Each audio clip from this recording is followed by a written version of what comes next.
So, eto na nga, araw to ng Sabado, kami ay nagtinda sa school kasi ay may event sa school yung Ginang Nabes, Search for Ginang Nabes 2025. So, ayan, dinala ko ang aking mga paninda sa school. Thank you Lord kasi umuwi sila mama, sinurprise nila ako. Ayan, may katulong akong magtinda sa school. Ayan, dala-dala ko ang aking mga fishball, kikiam, aking mga palamig. Ayan, bumili din ako dyan ng mga lobo-lobo para sa mga bata. Tig-pipiso lang yan yung ini-scratch nila.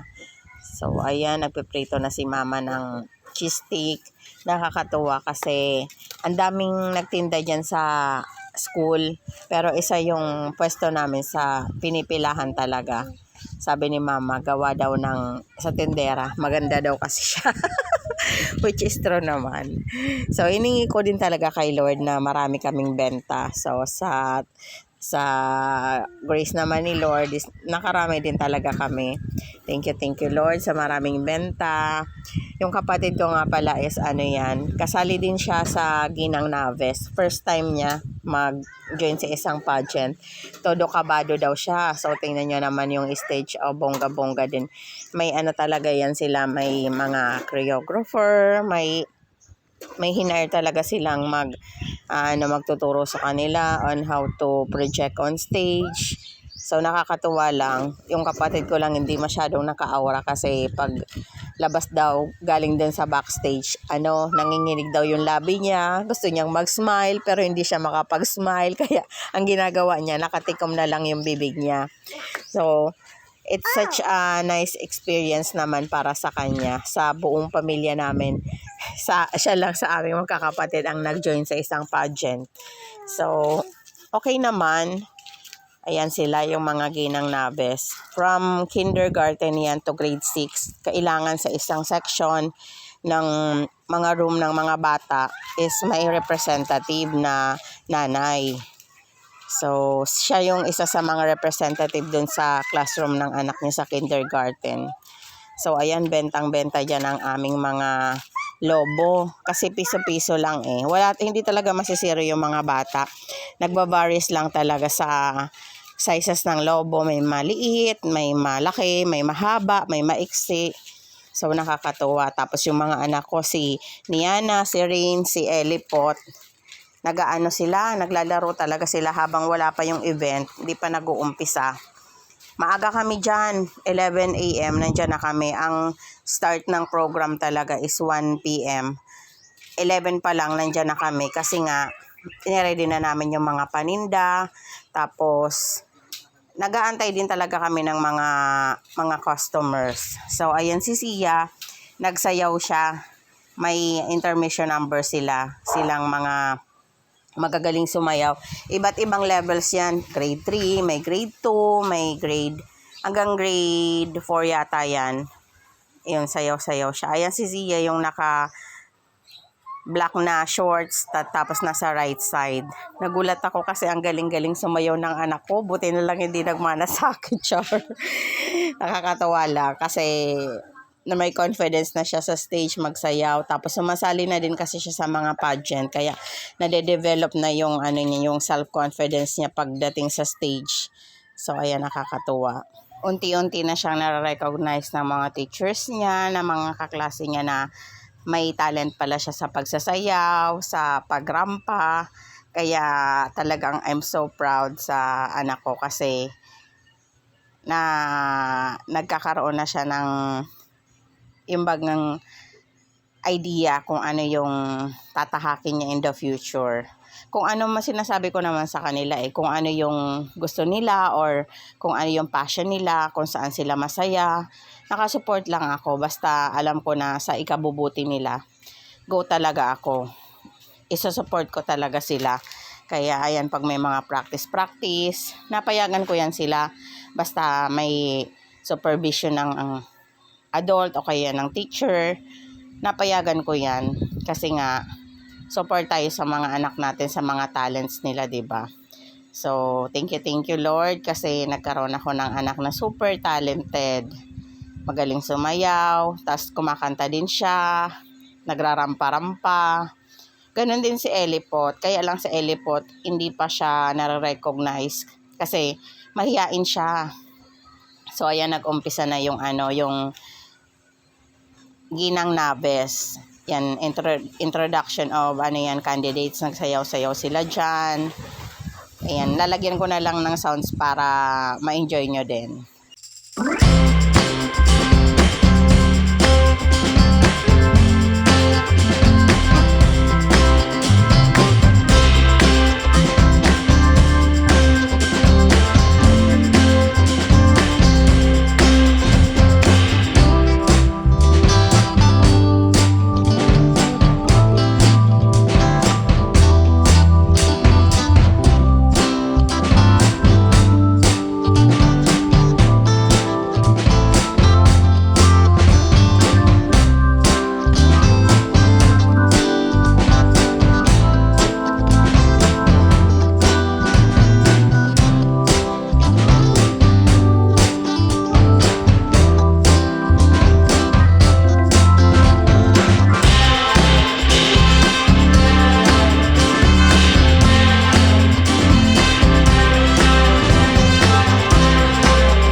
So, ito ay araw ng linggo. Kami ay pumunta na naman sa church dahil ang linggo ay araw ng fellowship, pagsimba at pagbibigay papuri at pasasalamat kay Lord sa buong linggong pagpapala, kagalingan, kalakasan. So, every Sunday talaga we go to church and meet with our brothers and sisters in Christ. Masarap sa pakiramdam na nagkakapagbigay papuri sa Panginoon, hindi lang pag-araw ng linggo but every day. So, nagawa din pala ako ng bagong batch ng Graham balls. Nilagyan ko yan ng marshmallow sa gitna at saka sprinkler sa ibabaw. Binibenta ko siya 10 pesos each. Nakalagay na din siya sa mga plastics. Okay naman, mabenta naman sa mga bata. And of course, naggawa din ako ng Graham bars. May dyan, may bite size at saka may medium, may large. Nagawa din ako ng coffee jelly. And gumawa din ako ng yung milky balls na mga paninda. Basta pag may extra time ako, talagang gumagawa ako ng mga paninda para syempre kahit nandito lang ako sa bahay ay may kita pa rin kahit papaano, kahit barya-barya yan ang importante kumikita, 'di ba? Malaking bagay na din. So, ayan, ang aking coffee jelly ay super creamy yan. Cheesy. Sobrang sarap niya. Binibenta ko siya ng 10 pesos kada lagayan. So, sa mga nagkikrave dyan ng coffee jelly, ayan, may tinda ko dito sa bahay. Only 10 pesos. Ayan, diba? Super, super yummy yan, guys. As in, ayan, pinapalamig ko na siya. Gustong-gusto nga yan ng anak ko. Sumakit na nga yung lalamunan niya. Kakakain niya ng coffee jelly na yan. Siya din ang number 1 customer. And of course, may new flavor ako ng Graham bar, which is mango flavor.